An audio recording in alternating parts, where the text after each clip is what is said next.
मेरा विरोध करना आसान है, पर मेरा विरोधी बनना संभव नहीं, क्योंकि जब जब मैं बिखरा हूं, दुगनी रफ्तार से निखरा हूं। यह बातें इस समय लागू हो रही हैं एशिया के सबसे बड़े ट्रस्ट मानी जाने वाली संस्था कायस्थ पाठशाला के अध्यक्ष डॉक्टर सुशील कुमार सिन्हा पर, क्योंकि डॉक्टर सुशील कुमार सिन्हा इस समय अपने ही लोगों के विरोध का सामना कर रहे हैं। नमस्कार, मैं हूं शिव पांडे और आप देख रहे हैं अखंड भारत आज तक।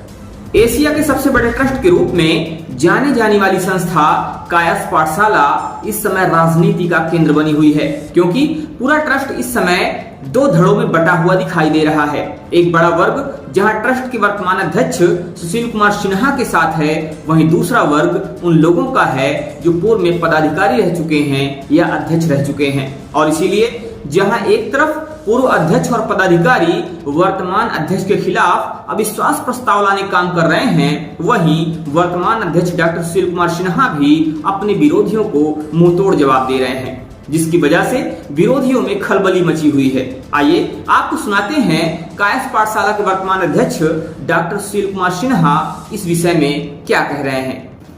गवर्निंग काउंसिल की बैठक हुई, जिसमें आपने सर्वसम्मति सिलेक्ट कमेटी का प्रस्ताव पास हुआ, तो उसमें सबसे पहली प्राथमिकता आपकी थी 100 रुपये की सदस्यता अभियान, जिसको कि अब वो सिलेक्ट कमेटी आपको निर्देश दिया गया कि आप उसमें तय करें कि सिलेक्ट कमेटी में कौन कौन लोग होंगे।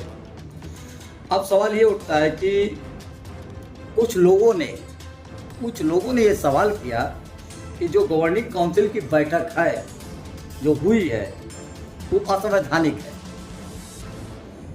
इसलिए उनका कहना है कि ये जो बैठक के पहले हमने अविश्वास प्रस्ताव का नोटिस दे दिया है, और अब हम इससे जानना चाहते हैं कि आप इसमें क्या आपकी राय है या आपका क्या विचार है इसमें।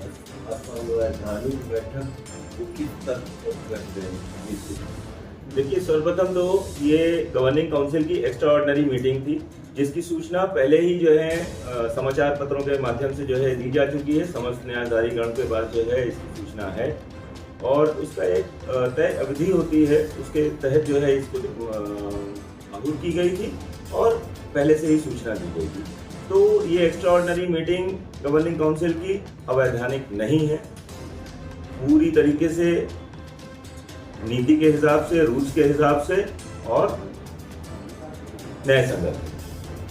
अब रही बात जो है, जो आपने दूसरा प्रश्न किया कि उन्होंने अविश्वास प्रस्ताव हमको रिसीव कराया है या कहीं रिसीव कराया है, तो ये जब हमारे पास आएगा तब उसमें जो है हम देखेंगे, उसका सत्यापन करेंगे, और सत्यापन करने के बाद ही जो है उसका कोई जो है निर्णय लिया जाएगा। जो भी निर्णय लिया जाएगा न्याय की दृष्टि से लिया जाएगा और उसके आधार पर लिया जाएगा।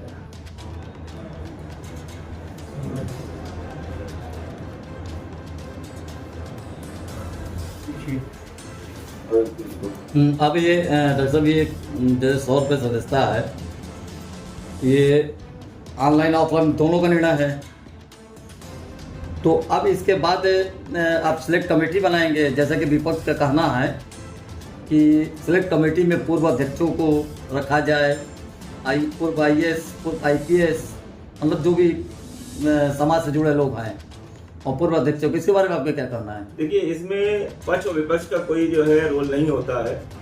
जो भी इस तरीके की जो है, आपने खुद देखा कल गवर्निंग काउंसिल में सब लोगों ने बहुमत से जो है इसे पास किया, और जैसा कि जो है मुझे पेपरों के द्वारा भी जो है ज्ञात हो रहा है, न्यूज़ के द्वारा ज्ञात हो रहा है, और कल देखने में भी लग रहा था कि हजारों की तादाद में जो है लोग आए थे। ठीक, न्यायधारी गण का जो है एक इच्छा थी कि कायस्थ पाठशाला कायस्थों के हित में काम करे, कायस्थों के लिए काम करे, और कायस्थों की उसमें सहभागिता होनी चाहिए। अब मैं आपसे ये प्रश्न पूछता हूं कि 150 साल बाद, 150 साल पूरे हो गए हैं और अभी तक जो है कायस्थ पाठशाला में मात्र 33,514 मेंबर हैं। हमारे पूर्व अध्यक्षों ने क्यों जो है जोड़ने की कोशिश नहीं की लोगों को। प्रयागराज के अंदर ही जो है 2.5 लाख 3 लाख कायस्थ हैं, उन्हें क्यों वंचित रखा, क्यों नहीं उन्हें जो है कायस्थ पाठशाला का जो है लाभ दिलाने की कोशिश की? कायस्थ पाठशाला मुंशी काली प्रसाद कुलवाचका जी ने अपना सर्वस्व दान देकर, उनकी धर्मपत्नी ने अपना सर्वस्व दान देकर इसकी स्थापना की है। किसी परिवार विशेष ने नहीं की है। वो महादानी थे और उन्होंने अपना सर्वस्व दान दिया। और दान दिया तो 3 उद्देश्य थे उस समय। सबसे पहला था शिक्षा, समस्त समाज को शिक्षित करने के उद्देश्य से। दूसरा, क्योंकि कायस्थ पाठशाला था इसलिए कायस्थ समाज के हमारे जो बहनें या माताएं जो विधवा हो जा रही हैं, उनके लिए उन्होंने जो है विधवा पेंशन की स्कीम रखी थी। और तीसरा उद्देश्य था उनका कि जो हमारे समाज के होनहार बच्चे हैं और आर्थिक रूप से कमजोर हैं, उनके लिए छात्रवृत्ति का जो है, ये सिर्फ 3 उद्देश्य थे। 3 उद्देश्य को लेके मुंशी काली प्रसाद कुलवाचका जी ने कायस्थ पाठशाला की स्थापना की। मुंशी काली प्रसाद कुलवाचका जी ने कभी भी ख्वाब में भी नहीं सोचा होगा कि कायस्थों को इसमें नहीं जोड़ा जाएगा। जिस तरीके से कूट रचित ढंग से आप देख रहे हैं कि इलेक्शन आता है, इलेक्शन के 1 साल पहले धीरे से जो है गेट ओपन होता है, लोगों को जो है अंदर किया जाता है, गेट बंद होता है और मेंबरशिप खत्म। अभी मैं आपसे ये प्रश्न कर रहा हूं और आपको ये मतलब निवेदन भी कर रहा हूं कि जरा आप घूम के कायस्थों के घर में जाइए और उनसे पूछिए कितने लोग आपके मेंबर हैं और कैसे बने, किस प्रकार से उनको जो है फॉर्म मिला भी कि नहीं मिला, और मिला तो कितनी अड़चने आई। इन्हीं सब चीजों को लेके मैं इस कायस्थ पाठशाला के अध्यक्षीय इलेक्शन में उतरा और पिछले बार भी मैं इस इलेक्शन में उतरा था और जनता का हमें सहयोग मिला। जनता के घर घर गया हूं और जनता की पीड़ा मैंने समझी है, कायस्थों की पीड़ा समझी है और उनका आशीर्वाद मिला। तो पिछले बार मैं सेकंड पोल हुआ। अब की बार जनता ने और ज्यादा आशीर्वाद दिया, अपना स्नेह दिया, प्यार दिया और मेरे ऊपर विश्वास जो है जाहिर किया, जिससे जो है ये ऐतिहासिक जीत हो पाई। और जनता की जो मांगे हैं उन्हीं को पूरा करने के लिए मैं यहाँ पे आया हूँ। मेरा कोई अपना निजी स्वार्थ नहीं है, मेरा कोई निजी एजेंडा नहीं है। जिनका स्वार्थ हो, जिनका एजेंडा हो, जिनका घर यहाँ से चलता हो, वो अपनी मटाधीशी करें। हमें तो जनता ने चुना है, हम तो जनता के लिए ही काम करें और जनता के हित में काम करें। जनता चाहती है कि 100 रुपए में इसकी सदस्यता शुल्क हो, क्योंकि 1100 रुपए भी बहुत ज्यादा है। बीच में एक पूर्व अध्यक्ष जी आए, उन्होंने 100 रुपए से उठा के इसको सीधे 2100 रुपए कर दिया। चाहते तो थे वो जो है 5100 कर दें या 51,000 कर दें। ये कोई रोटरी या लॉयंस या जो है जेसी या किसी क्लब का मेंबरशिप है क्या? ये समाज के लिए जो है इसका जो है कायस्थ पाठशाला की स्थापना हुई थी, सर्व समाज के हित के लिए जो है हुई थी। विद्यालय बने हैं, मेजर रंजीत सिंह जी ने इसमें जो है इतना ज्यादा कंट्रीब्यूट किया। जितनी भी आप जमीन देख रहे हैं ये सब मेजर रंजीत सिंह जी ने जो है गवर्नमेंट से दिलाई। किस लिए दिलाई थी? शादी घर के लिए नहीं, शैक्षणिक संस्थाओं के लिए दी, कायस्थ पाठशाला के लिए दी थी। मैं किसी का नाम नहीं लेना चाहता हूं, लेकिन ये पूर्व अध्यक्षों ने इसे जो है पंजीरी की तरह बांटा है। जो उनके करीबी थे उनको बांटते चले जाए। अरे बांटना ही था तो अपनी जो है जागीर में से जो बांटते तो समझ में आता। ये समस्त कायस्थों की जागीर है, कायस्थ पाठशाला की जागीर है, न मेरी है न तेरी है, ये सबकी है।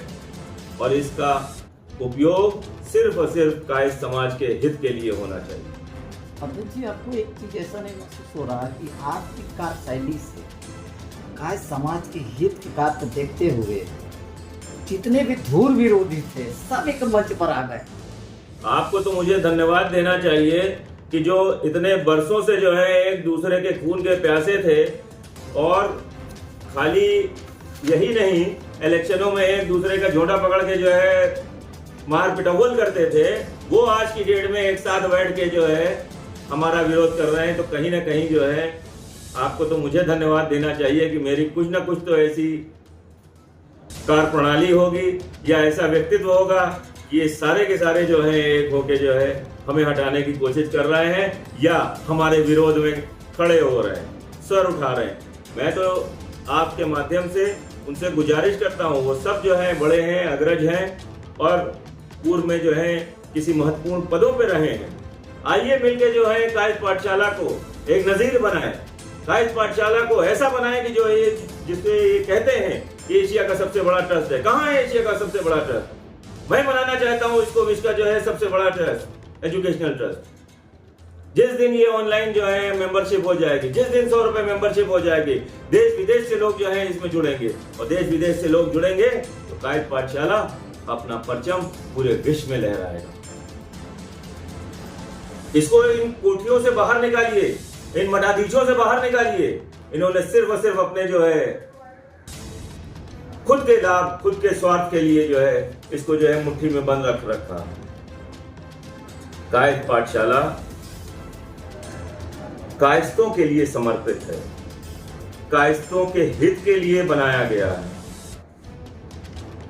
इसमें ब्लड बैंक होना चाहिए, इसमें अस्पताल होना चाहिए, इसमें डायग्नोस्टिक सेंटर होना चाहिए, इसमें धर्मशाला होना चाहिए, इसमें जो प्रोफेशनल कोर्सेज हैं वो होने चाहिए।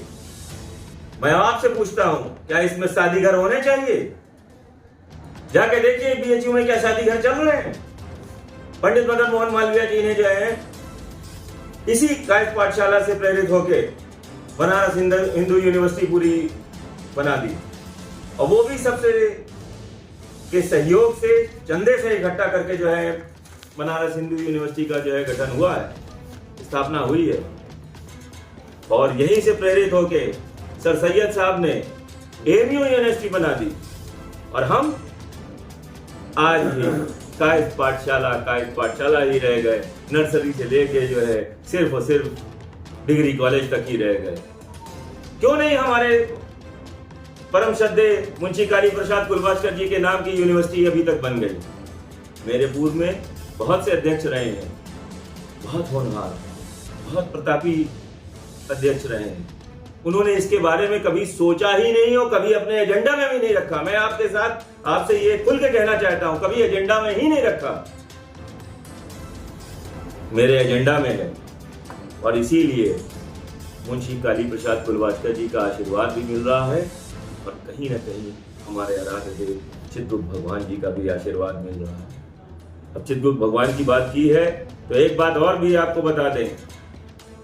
जिस मंदिर चित्रगुप्त भगवान जी का मंदिर है, आपने देखा होगा, उसके बगल में केपी मिनी कम्युनिटी चलता था, जिसको किसी को जो है दे दिया जाता था, अलॉट कर दिया जाता था कि तुम यहां शादी ब्याह करो, सब कुछ करो। और शादी ब्याह में क्या होता है ये आपको भी पता है। उन्हीं मंदिर के सीढ़ियों में बैठ के लोग मदिरा पीते थे, लोग नॉनवेज खाते थे, क्योंकि बगल में तो उसका रास्ता भी उधरी से था। हमारे भगवान के रास्ते में बीच में आपने एक मैरिज हॉल खुलवा दिया और शायद इसी का परिणाम भी मिल रहा है, उन सबको मिल रहा है। नहीं तो उनके हाथ से सत्ता जाती नहीं। मैंने प्रण लिया है कि उस जगह को संपूर्ण रूप से श्री चित्रगुप्त धाम में तब्दील करेंगे। इसीलिए धर्मशाला भी उसी जगह पे बनवा रहा हूं, ताकि उस जगह पे सिर्फ और सिर्फ सात्विक विचार लेके सात्विक भोजन ही होगा और कोई कार्य नहीं होगा। एक चीज सवाल उठता है जी कि जो आपका एजेंडा था, जी आपका एजेंडा तो चुनाव पूर्व था, खुला हुआ चुनाव पूर्व था। कोई अभी तो आपका एजेंडा बना नहीं है, आप तो इसी एजेंडे पे चुनाव लड़े। आम कायस्थों ने आपको समर्थन दिया और इन मठाधीशों को भी मालूम था कि आपका एजेंडा क्या है। क्या इनको लगा कि आप लागू कर पाएंगे? इनको ऐसा महसूस हुआ कि लागू नहीं कर पाएंगे और आपने लागू करने में प्रयास शुरू कर दिया। देखिए, मैं आपने कहा ये चुनावी एजेंडा था, नहीं, आपका तो पूर्व घोषित एजेंडा था। पूर्व घोषित ये हमारे संकल्प थे जिनको एक एक करके मैं पूरा कर रहा हूँ। 5 साल का समय मिला था, 8 महीने में जितने चीजें हो सकती थी संभव, इतनी इस विपरीत परिस्थिति के बावजूद भी धर्मशाला का पहला स्लैब पड़ने जा रहा है।